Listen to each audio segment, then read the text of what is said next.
दिखाइए जरा, इधर दिखाइए, 2 एकड़ में फैला, इधर भी दीवार के उस साइड भी इसका पेड़ है, उस साइड भी दिखेगा, उस बाउंड्री के उस साइड भी दिखेगा। इतना बड़ा भव्य पेड़ है। नमस्ते, जय हिंद। अभी मैं आपको एक ऐसा पाकड़ का पेड़ दिखाने जा रहा हूँ जो अपने आप में बहुत बड़ा रहस्यमय है। ये पाकड़ का जो पेड़ है, जो देखने से लगेगा आपको कि मतलब ये एक पेड़ देखने से लगेगा, दिखाइए दिखाइए कैमरा में, देखिए दिखाइए ज़रा, एक पेड़ देखने से लगेगा कि एक छोटा है ये, लेकिन एक पेड़ ये छोटा नहीं, ये लगभग 2 एकड़ में एक पेड़ फैला हुआ है। एक मेन जड़ दिखाइए, इधर आइए ज़रा, ये मेन जड़ जो दिखाइए इसका, एक ये जड़ रहा, उसका सामने से है ये जड़ मेन, और इसका लगभग 2 एकड़ के आसपास में फैला है ना, 2 एकड़ के आसपास में। इधर भी दिखाइए ज़रा, इधर दिखाइए, 2 एकड़ में फैला, इधर भी है इसका पेड़ दिखाइए ज़रा, इधर देखिए कितना बड़ा सा है। ये देखिए कितना भव्य, इसका भव्य रूप दिख रहा है ना। दिखाइए दिखाइए, इधर भी दिखाइए। इधर दर्शन करने आए हैं, यहाँ का जो रहस्यमय बातें हैं, दर्शन करने आए हैं जो लोग बैठे हुए हैं।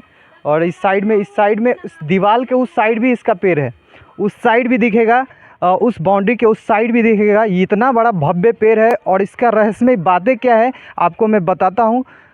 ये पाकड़ का पेड़ रहस्यमय इस बात से है कि ये एक त्रेता युग की कहानी में जोड़ी गई है। ये पाकड़ का जो पेड़ है ये त्रेता युग की कहानी से बताई जा रही है।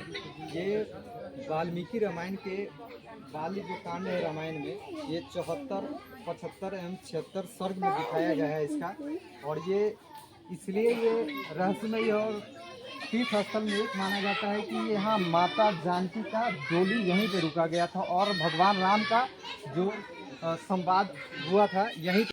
आइए अंदर दिखाते हैं आपको ये जो स्थल है किस तरह से अपने आप में जो तीर्थ स्थल माना जा रहा है। ये दिखाइए, यहाँ पे माता जानकी की जो डोली है और ये माता जानकी की जो असली है प्रतिमा है, जो दिखाइए, जूम करके दिखाइए, माता की प्रतिमा दिखाइए जरा।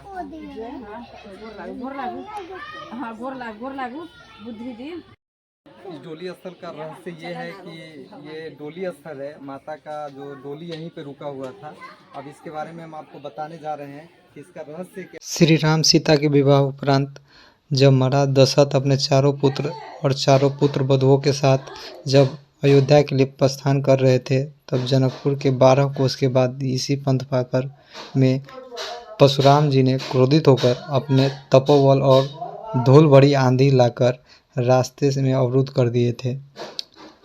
इसी अमर पाकर बीच के नीचे माँ जानकी की डोली रखी गई थी। तत्पश्चात इसी स्थान पर प्रभु श्री राम एवं महर्षि परशुराम के बीच संवाद हुआ था। जब महर्षि परशुराम ने प्रभु श्री राम की वास्तविक स्वरूप को पहचान, तब महर्षि ने प्रभु श्री राम से क्षमा याचना कर महेंद्र पर्वत की ओर चले गए। भगवान राम अपने बारातियों सहित पुनः रास्ता पाकर, यूँ कहें कि पुनः पथ पाकर अयोध्या की ओर चले गए। महर्षि है जो यहाँ के जो मठाधीश है, जो बाबा हैं, इनसे बात कराते हैं। और यहाँ के लोग जो है बहुत लोग मान्यता मानते हैं और बहुत, लेकिन विकसित के मामले में अभी बहुत विकास इसका कम हुआ है। धीरे धीरे विकास भी होगा। चलिए आगे इनके बाबा हैं, इनसे बाबा से बात करते हैं। चलिए यहाँ के बाबा जो महंत हैं इनसे बात करते हैं कि इनकी विशेषता क्या है इस मंदिर का और इस पाकड़ के पेड़ के। प्रणाम करी जी। जय सिया राम। आगे इधर आ जाओ, इधर आ। नाम की मेरा नाम हुआ आचार्य अशोक कुमार वत्स जी। कहाँ मकान कहाँ है? मकान तो मेरा दरभंगा जिला। दरभंगा जिला के चाहिए, बहुत बढ़िया है। तो किशोरी जी के सेवा में, किशोरी जी के सेवा में। किशोरी जी के जो व्यवस्था यहाँ की है, ये पाकड़ के पेड़ है, यहाँ के रहस्यमय बातें है, कुछ इनके बारे में बताओ। रहस्यमय बात ये है कि पाकड़ का पेड़, ये पाकड़ का पेड़ अमूमन 5 फीट 10 फीट ऊपर जाने के बाद बेलनाकार गोलाकार होता है। लेकिन यहाँ कथा है, पौराणिक कथा है कि जानकी जी जब जनकपुर से चली अयोध्या के लिए, तो जनक जी कहे कि गंगा के इस पार तक जानकी डोली से जाएंगे, इसके बाद गंगा के उस पार से अयोध्या से जोड़ा जाएगा, उस रास्ते चला होती जाएगी। तो यहाँ जनकपुर से जब चली जानकी जी, तो प्रथम रात्रि विश्राम यही हुआ। जहाँ की डोली था, तो डोली तो एक दिन में पहुँच नहीं जाएगा गंगा किनारे, तो प्रथम रात्रि विश्राम यही हुआ था।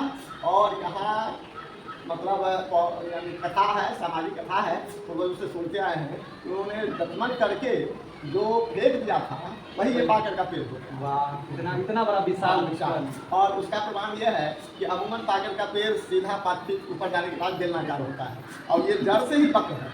जितना पेड़ है सब जड़ से ही पक है। लगभग 2 एकड़ में फैला हुआ है। 2 एकड़ में फैला हुआ है। और इसका महत्ता है कि इसमें से एक भी टहनी कोई तोड़ नहीं सकता है, क्योंकि अगर जो तोड़ दिया तो उसका अहित हो जाता है। तो जानकी जी की असीम कृपा है कि हम लोग यहाँ रहते हैं, इनकी सेवा करने का हम लोग को मौका मिलता है। और सरकार और समाज दोनों इसके प्रति उदासीन है। वही तो हम आपको बताने जा रहे थे। सरकार भी है और समाज भी बहुत यानी हृदयस्थ होकर के इसके प्रति तत्पर नहीं है।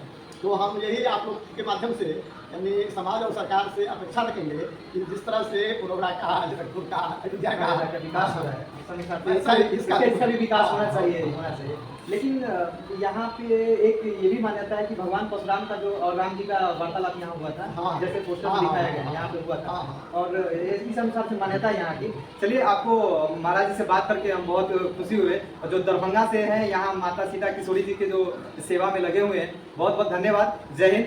इसी तरह से मेरा वीडियो देखते रहिए और आपको धर्म से जुड़ी और विशेषता बताते जाएंगे आपको। और ये बातें तो रह गई सीता जी की, और बात ये भी है कि हमारे हिंदू सनातन से बहुत सारे सवाल भी उठते हैं कि इसकी ये साइंस भी इससे लड़ता है, दूसरे हमें धर्म भी लड़ता है, लेकिन इनकी जो विशेषताएं हैं और महानता है और पुरातत्व दिखाया जा रहा है, इसके सामने सब फेल है। चलिए, जय हिंद, धन्यवाद।